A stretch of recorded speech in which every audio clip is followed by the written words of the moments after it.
This is the second message in the series on the Acts of the Apostles, and it's entitled Networking as Part of a Thriving Community. When you heard the scripture reading today, you heard how Paul traveled from one community to another community. In fact, in this first century church planting that Paul was doing, he traveled only to the major cities and the capital cities of all the Roman provinces. Rome had divided the area into provinces, and Paul went to each of the capitals, and there he would rent a small stone booth. Like when we say that people in the marketplace, they just had little stones or little stalls that were set into the stone wall, because the capital cities, largely in that day and age, all had stone walls to protect them. And so the marketplace, he would rent a little stall, because Paul was a leather worker. And that worked very well with his missionary work, because his leather tools didn't take up much space. They weren't very heavy or bulky. And so he would rent a stall, and he would set up and sell the leather works that he had made on his travels. And people would bring him repairs, items that they had which they wanted a new one of, or whatever. So when he rented the stall, he interacted with the owner or the manager of the market. He interacted with his customers and with other craftsmen who also had stalls at the market. He talked to people. And it was in this marketplace that he would start to gain people's interest in the church. And he didn't do it as we've become familiar with in our day, like you have to accept Jesus as your Lord and Savior, so that you have to be born again. If you don't accept Jesus, you'll go to hell. All those kind of hard sell things. That's very modern. Paul, Marcus Borg kind of describes him, and this helped me to understand. He was a man who was small in stature, even in that day where the average adult male's height was about my height. And Paul would have been about 6 inches shorter. So he was small in stature and short in height. And from the 2nd century, we have a description of him that says he had a very hairy face. And it was so hairy, not only did he have a beard, but it looked like he had one long eyebrow.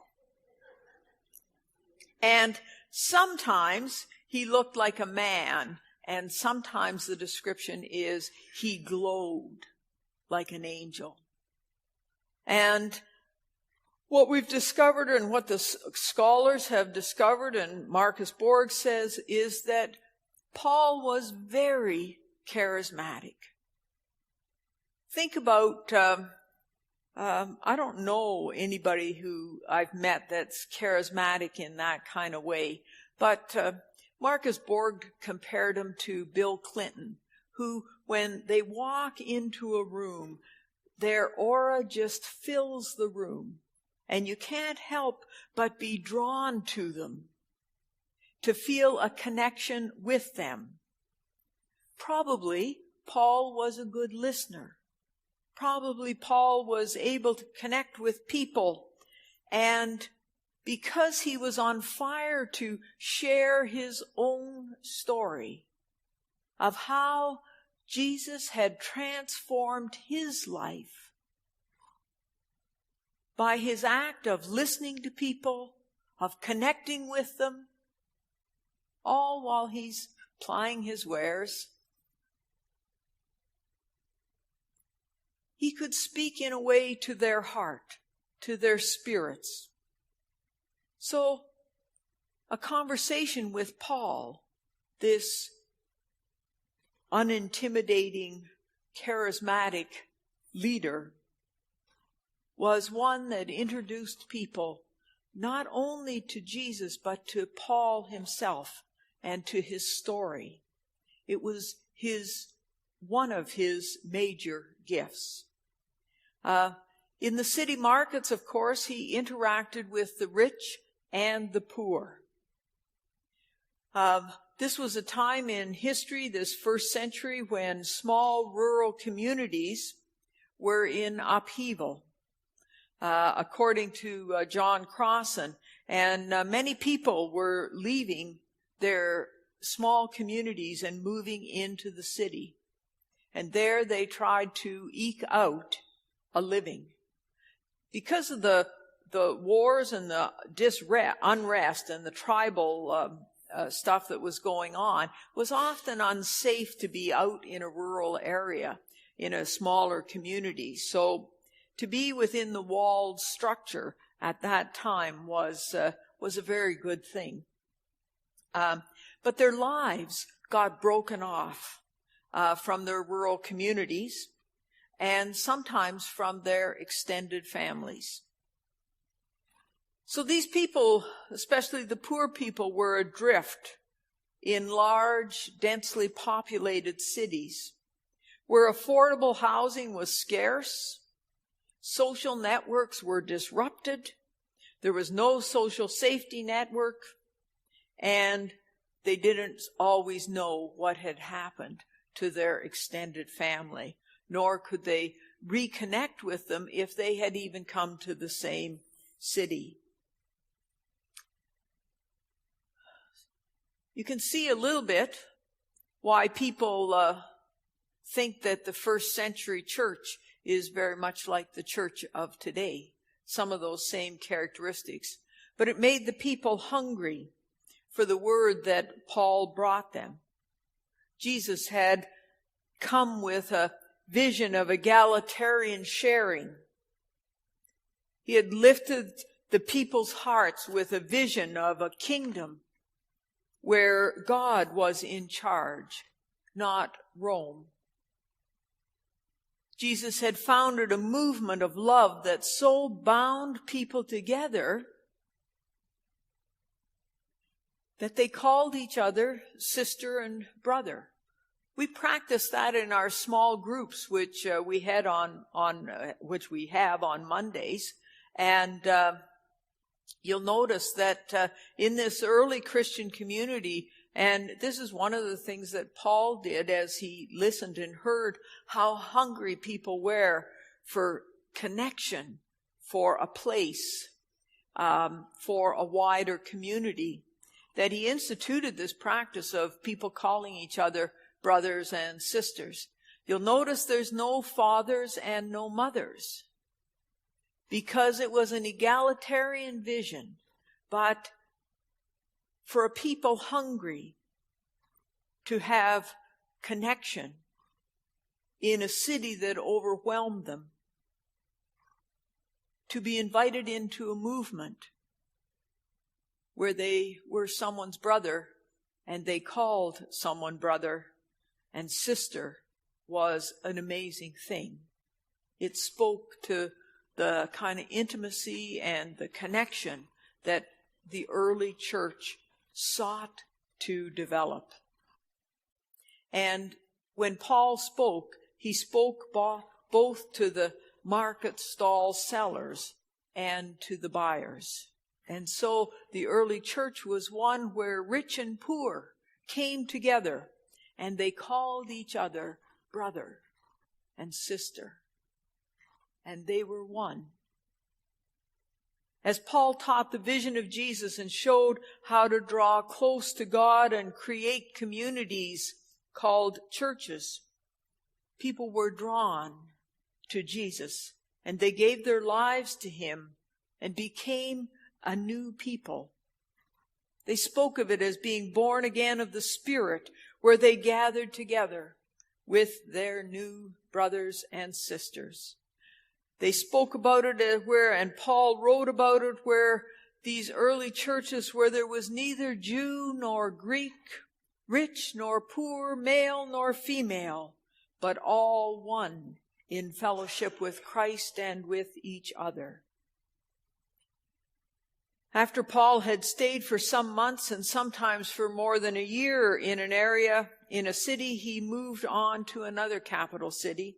And again, he rented a stall in the market to sell his leather wares and repairs, and to tell people who had ears to hear and eyes to see the story of a remarkable man, that this Jesus who had so transformed Paul's life. But Paul continued to keep in touch with the churches he left.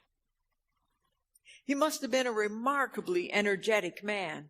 He continued to instruct the churches he had left, to encourage them, to correct them when they had troubles.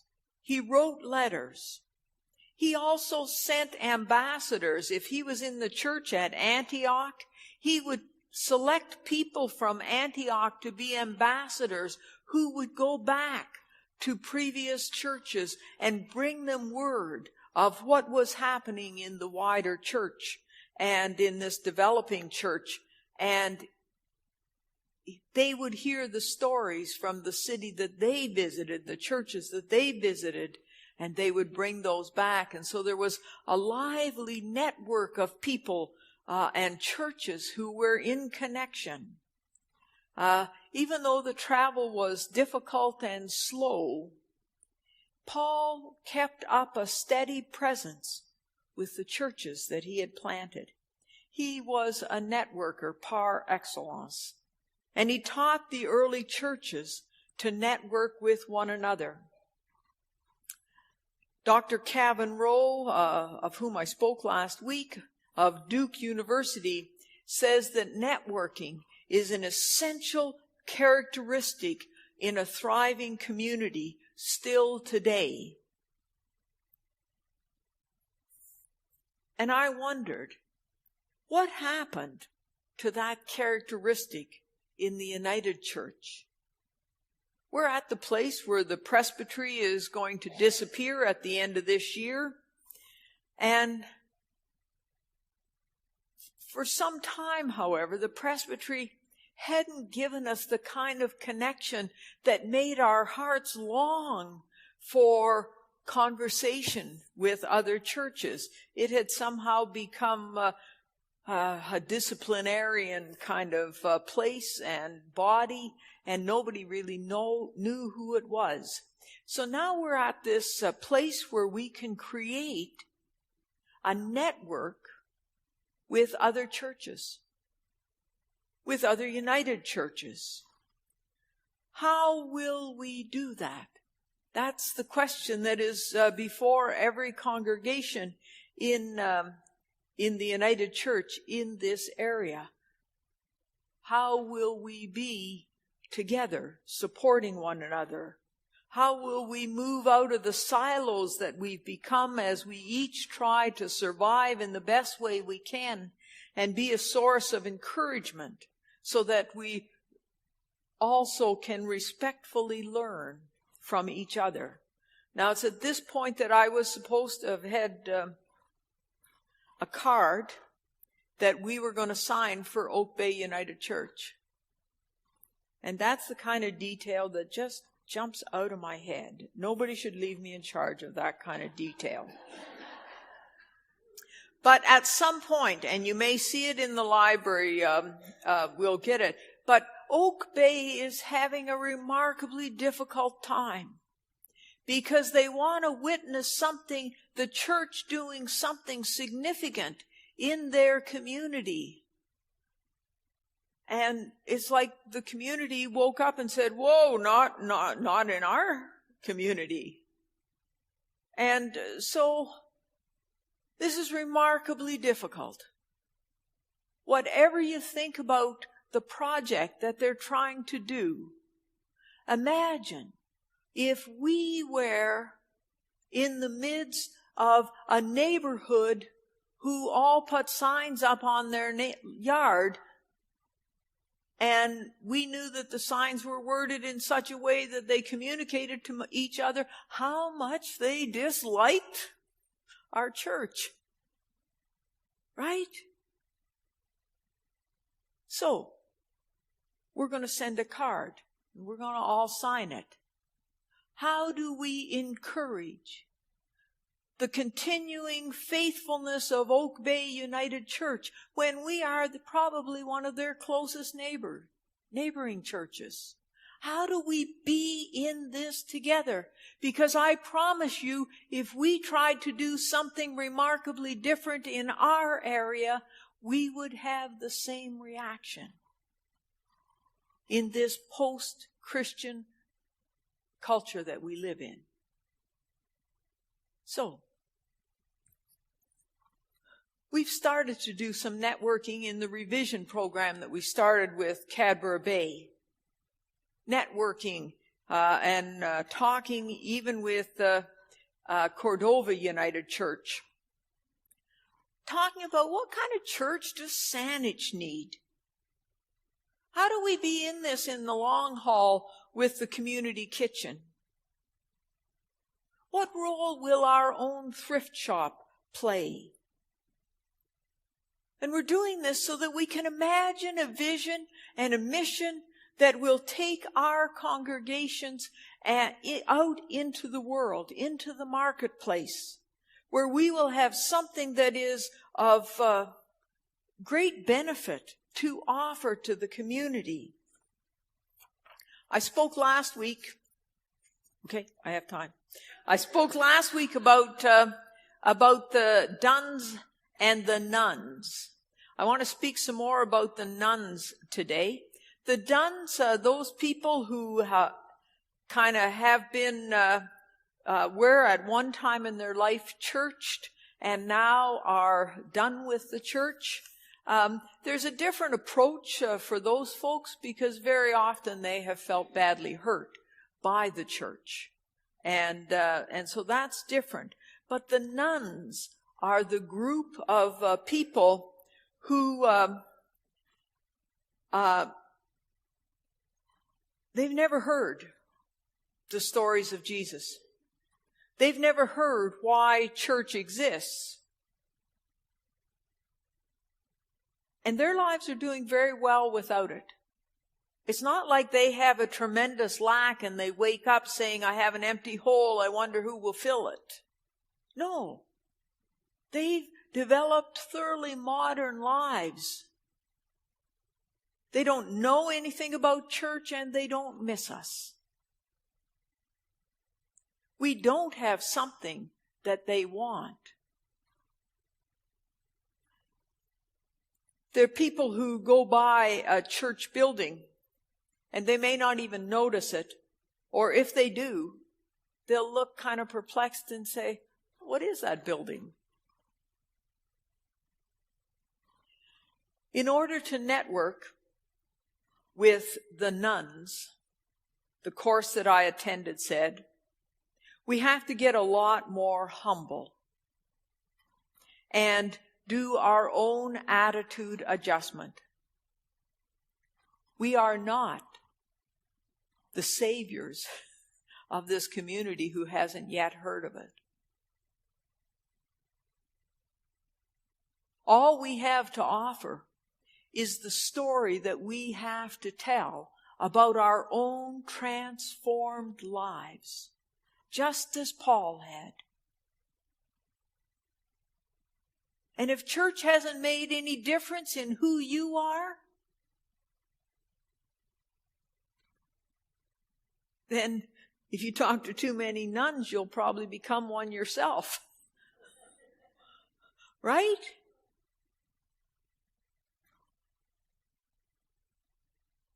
But if there is a story that is in you, about a love that has held you and nurtured you and accompanied you.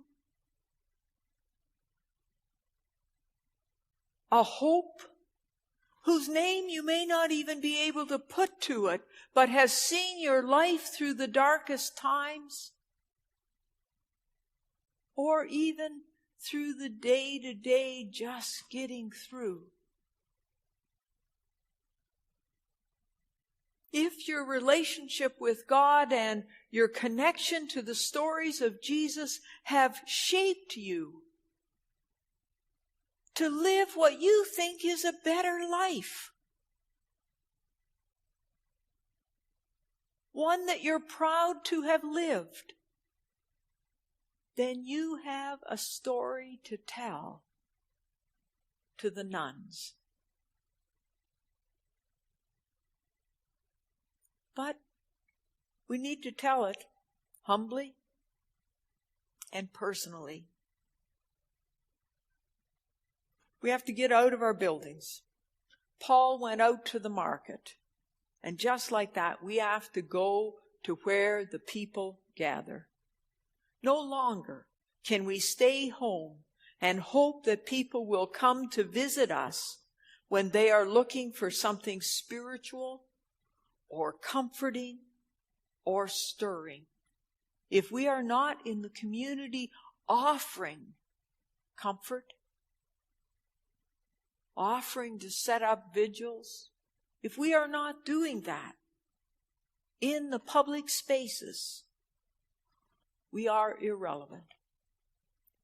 When Paul set up in the market, his initial offering was his skill as a leather worker. He knew how to repair and replace and to create new leatherworks.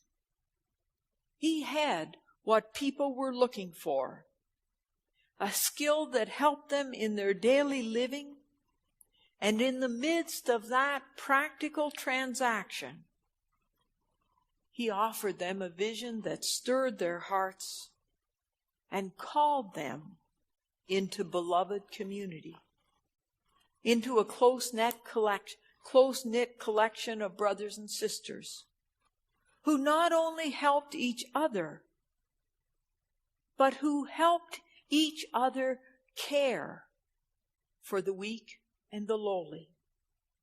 Together, they were stronger. It is when the nuns actually see church out in the neighborhoods, being part of the crowded lives they lead, as a loving community that helps them and is with them, and may even, God willing, call them together for the caring of the weak and the lowly. It's at that point that the nuns will even be slightly interested in who we are and what motivates us. It is as we tell our personal story that touches another's heart that they will be interested in us. At that point, having walked the walk, we have to be able to talk the talk and say why the stories, the vision, and the message of Jesus matters. Why church does something for our lives. Well, this is an exciting time to be the church. Just as it was in that very first century. Oh, we have more baggage now. But it is as we let go of the baggage, as we look at what spoke to people and how they did church in that very first century, that we might get some clues. Luckily for us, there is food for the journey and good company with whom to share it. Thanks for listening.